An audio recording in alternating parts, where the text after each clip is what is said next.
fiction, science fiction, horror, fantasy, crime, LGBT, thriller.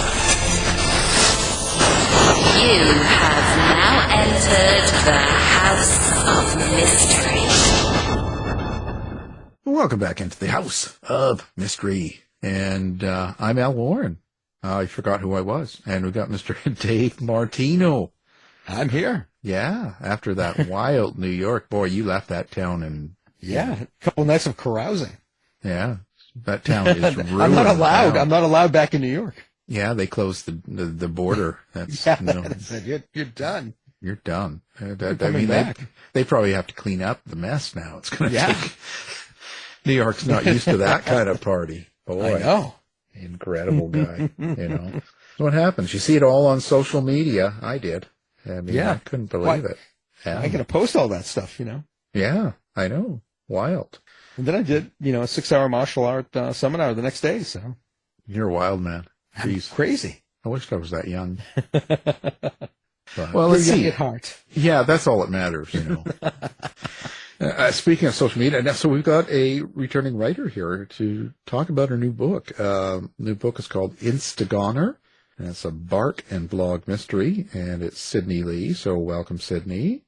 Thank you so much. I'm so happy to be here. Well, we'll hopefully change that.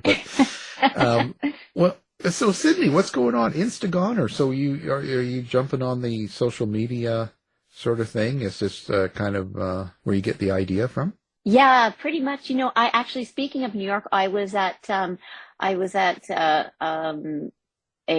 what is it called? Bar? Yes, I was there too. Sounds like recently. No, I went to a writing conference. Sorry, Thriller Fest. That's what it is.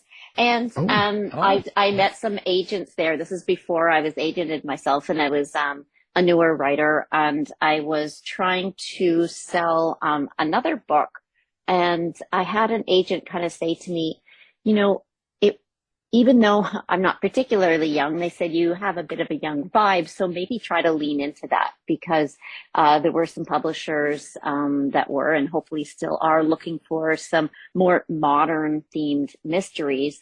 And she thought I might be able to do it some justice, so I liked that idea, and I kind of went with it. So the most obvious thing to me was, of course, social media, and so I just dove in and went with a blogger. Oh. There you go. So when you do something like this, where do you get your characters from? How do you get, or do you surf the internet and find people, or do you look at how people act and react online, or do you where does this come from? Well, I like to be out and about. I don't like to sit at home. I usually write in a coffee shop or the library. So I love watching people, and I think just I also like reality TV, but sometimes that's too much of a character for actual characters. But mostly it's just through, life and interaction and meeting people. And sometimes, just taking, not after a certain person, but a quality or something about somebody I find interesting. And, through bits and pieces, I create characters. So what's the premise of the story? What did you write in this book? Well, this is a story about a blogger who draws on the knowledge of her followers to solve a murder. So I guess you could call it crowdsourcing for clues. Sounds dangerous. Yeah. I mean, the last thing I want to do is take advice from online. So how deep do you get into that? Or is this more about the murder? It's more about the murder, really. I kind of played around a lot about how much my character is going to get into the daily life of a blogger. And while I did a lot of research on it, I didn't end up including a ton, because really she'd just be sitting there recording herself, which I didn't know. It would be, I think, too many monologues, I guess. So there's bits and pieces, and certainly I included a few blogs, but it wasn't too blog heavy. It's mostly when she's not actually working. Well, did you have to take liberties with kind of the what you can do as a blogger and blogger lifestyle and stuff of this nature, and having the character solve this mystery? Or how did that work? How did you go through that? I definitely did. I mean, I write cozies. This is a very light mystery. And you could take quite a few liberties with it because it is on the lighter side. The details can be, I wouldn't call them fantastical, but they can be, they can stretch your imagination a little bit. My husband is also a techie, so I could, there's one point where there's a few technical things, so I can run those by him, whether it doesn't have to be 100%, possible, but just that if it's in the realm of possibilities, I could stretch it a little bit. Yeah. Your characters, though, again, when you write characters like this, where do you reference then? I mean, I know you're sitting in coffee shops and you're watching people like a stalker and doing all that stuff. But I mean, to go deeper into a character, you can catch a character at the coffee shop, kind of go, oh yeah, she's pretty wild, and you take some of the habits, but how do you get deeper into that mindset? Well, one of the ways I think I do it is just, I always write in first person. So I really try to adopt the ideas, of my protagonist and really try to imagine myself as that person. And, a lot of it is I get to know that I do a lot of drafts of my books. So it becomes more detailed and I get to know who they are almost as I'm writing. So that it makes for a lot of rewriting, I think. But to get that fully formed character, a lot of it is just thinking and rewriting and putting myself as that character in different situations. And I know that they are becoming more of a person when I know how they'd react. See, that wouldn't work for me because I don't think. Thinking is dangerous. Yeah. Yeah. Yeah. It never works out. Well, writing in first person, can you hear the thoughts of your character? Can you hear their voice? Do you kind of do it like method acting? How do you really kind of capture the essence? Yeah. I feel so much like the character by the end that I actually find it hard to picture them because I see them as myself. So I can picture all of my other characters. And when I'm done the book and I feel good about it, I usually know that because I can see it as a movie. I can visualize every scene, what's happening, what it looks like. Sometimes I'm not great at description because I can just see it. So sometimes I forget to put it in the page and have to go back and add that afterwards. But I always have the hardest time with the protagonist seeing what they look like because it's always from behind my point of view. Makes sense. Do you ever kind of find yourself in a place where you don't know where you're at? That happens all the time. Oh, but you mean in writing? Yeah. Well, because everything's real, the scenery and everything, and all of a sudden you see yourself as the character. I mean, I don't know, maybe you're. Well, it's funny because sometimes I'm trying to think about, okay, if somebody says something to me and I'm shocked, I can feel myself acting like my eyes are going wide, I'm dropping my mouth, and then I kind of look around. I'm like, oh my God, I must look very odd right now because I'm alone, say in the library and all these faces are cropping up and people are like, what is she doing? But. That's why you keep those, cordless headsets. So that they don't know if you're talking on the phone or if you're talking to someone. So they just think, because without that, then they're going to go, she's weird.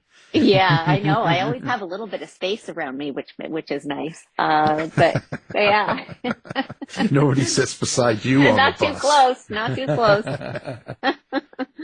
Well, I'm wondering too. It's very interesting because I wonder if I don't even know what to call it, but I was wondering if you have maybe I don't know if it's a character backlash is the only word that's coming to mind, but where you're kind of in a way playing that character and you're absorbed in that character in that world. Do you find that maybe you start in some ways acting or thinking like that character when you're away from writing and in real life? Oh, well, it's funny because I live in a court in a town. It's almost like it's kind of the perfect setting for a cozy. It's a small lakeside community outside of Toronto. Lots of boats, and I live near the woods, and it's a really nice place. But within the community, so I live in this court, and all of my neighbors, there's 3 of us out of say 12, and we are the nosy neighbors. And I swear I didn't used to be the nosy neighbor, but I'm like, what are they doing now? And, I have my 2 other people in my little nosy crew, and we're always like, oh, did you see so-and-so? Oh, yeah, I sure did. And so it really has kind of become like, I have adopted a few things. I'm like, oh, well, it's kind of become normalized to be really like wondering what everybody else is doing. Wow. Yeah, we were watching, I introduced my kids to Edward Scissorhands. I don't know if you guys remember the movie, but it's, Johnny Depp, and he comes into this, community, and all the housewives, I guess, are extremely nosy. And when I watched it, back in the 90s, I was like, oh my God, they're so annoying. And now I'm like, yeah, I would be so in there. Yeah. So yeah. Yeah, they're the people I avoid when I'm out with my dog walking the streets here. I know. And that's me. And I'm like, damn it, why is it that characteristic that came through?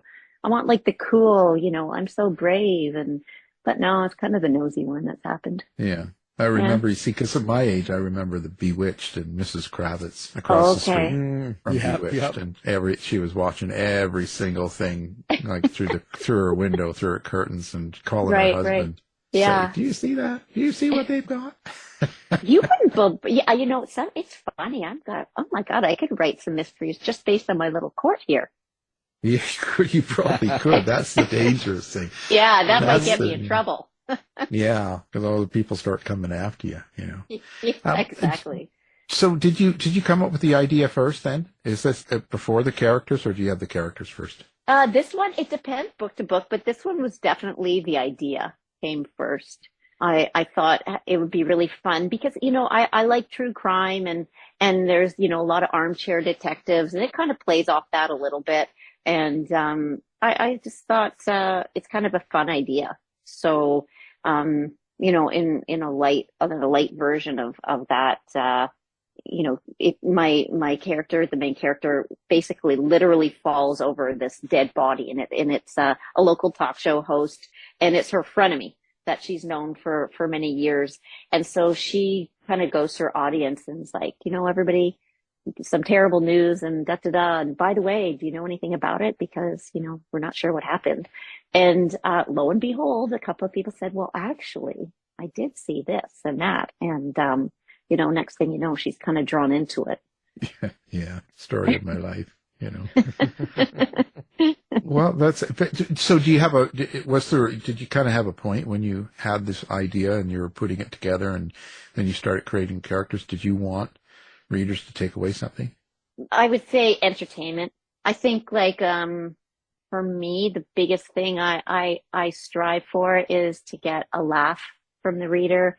I'm not really out to teach anybody anything. I just want them to kind of have an escape, have a good time with the book. Yeah. That's better that way anyway, right? Yeah, everybody has their strengths, and being serious and all that. There's lots of books that I respect and do a great job about that. That's just not my strength. So one thing I noticed, it says 1 of 1. So were you planning on doing a series of this, or was this just that was going to be it? Yeah, there is 2 more planned. It's a 3-book contract, so there will be another one. I guess probably in the fall of next year. This one came out at the end of August. So the second one will kind of have a Halloween theme. So I think that one will be a lot of fun.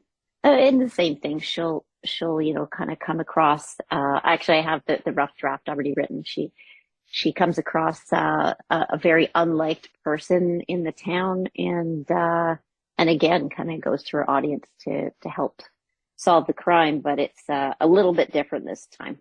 So obviously, I hope so. Yeah. Well, with a series, how are you handling your continuity? Do you have a system for that? Do you have notes? How do you do that?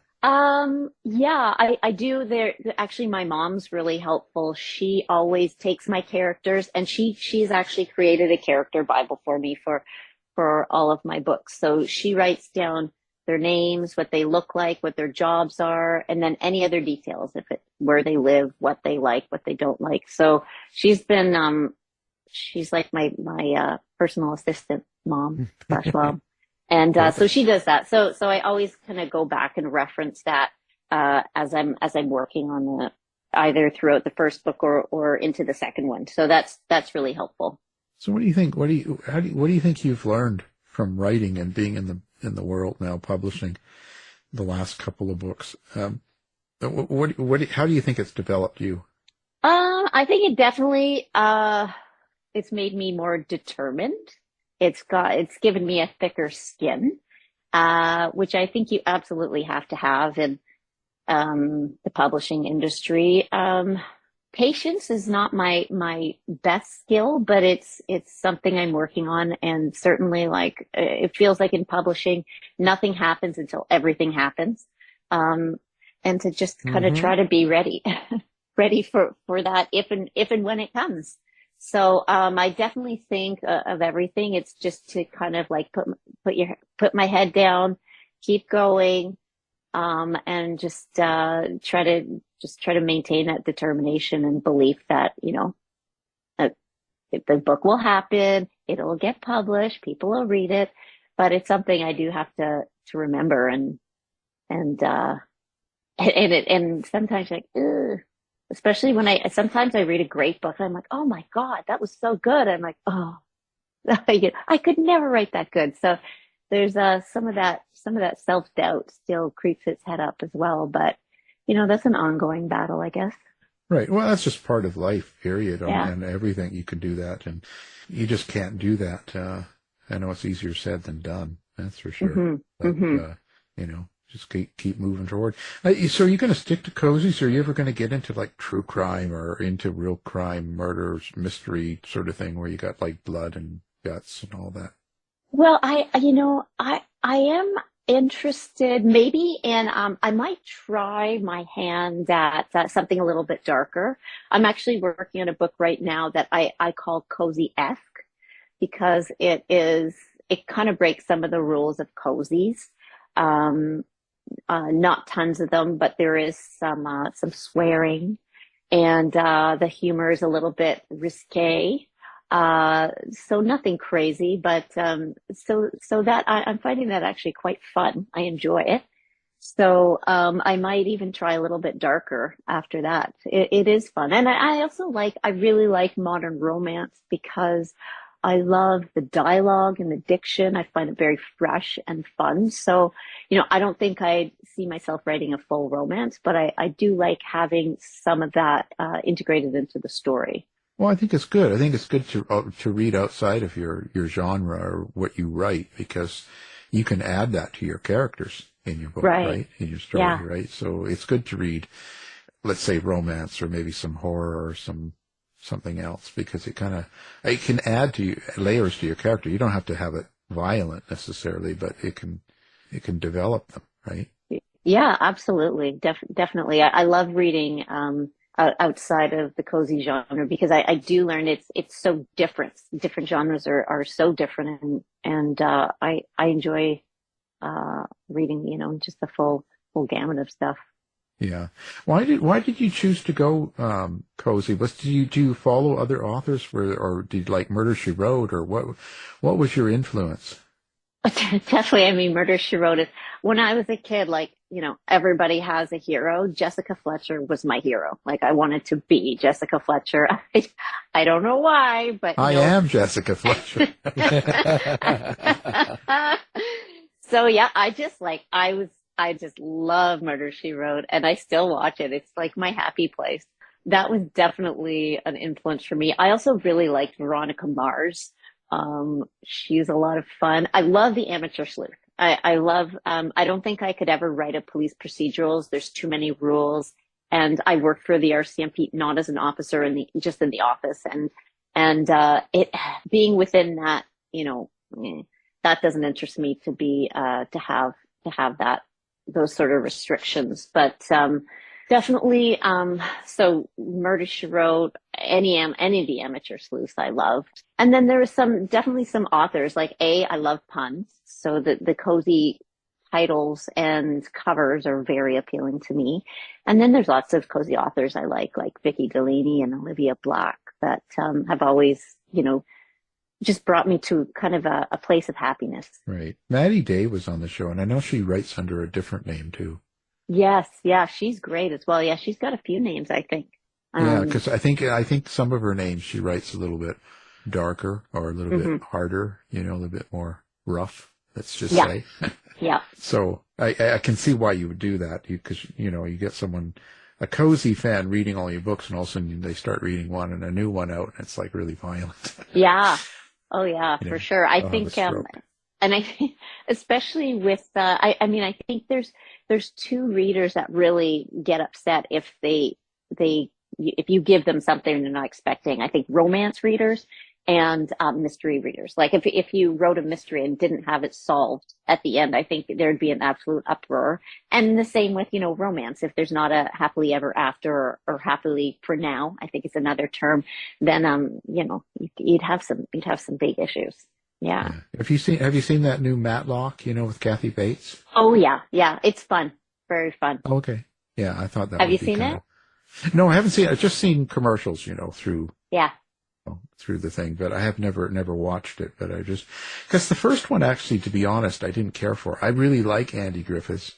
I know that's not, but I didn't care for the Matlock back in the 80s or whatever that was. Well, he was kind of annoying.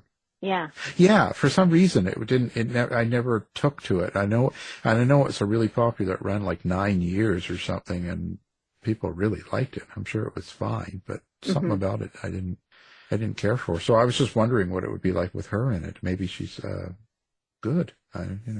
She is good. I've only seen the first one, but I definitely enjoyed it. It's very different. But I think it's going to be fun. I mean, Kathy Bates is just such a phenomenal actress. Misery is like, an amazing movie, which I could just watch over and over. But I think she's going to bring some fun and depth to the character. Yeah. Yeah. No, she's definitely the actress for it. That's for sure. See what happens. Well, listen, so what are you working on now? Right now, so I have a new agent, an amazing agent. So I'm really excited about that. And I'm working on a brand new mystery for hopefully brand new series. So I'm getting that ready to send off to her, and then I'll be going on submissions pretty soon. So, hopefully I'll have some good news in the new year. I don't know. Yeah, you'll be a star before you know it. Yeah. Signing autographs and flying all over the world, and Exactly. Living my best Jessica Fletcher life. Yeah, they'll be calling you that. Miss Fletcher, can you sign this, please? So listen, are you doing social media, website, lemonade stand? Where do people find Sydney? Sydney is, I am on all the basic social media stuff. I'm on Instagram, Facebook. I have a website. I have a TikTok thing. I don't really use it much, but I would say Instagram is probably the one I use the most, as well as Facebook. Well, there you go. Now we'll have all of your information up on our website, and people go get the book. Great. It's called Insta-Goner, and it's a bark and blog mystery. And Sydney Leigh is the author. So thank you. Yeah. Bye-bye. Thank you so much, guys. I had a really great time. Thanks, Sydney. This has been a production of the House of Mystery Radio Show. To find out more about our show, guests, or hosts, go to our website at houseofmysteryradio.com.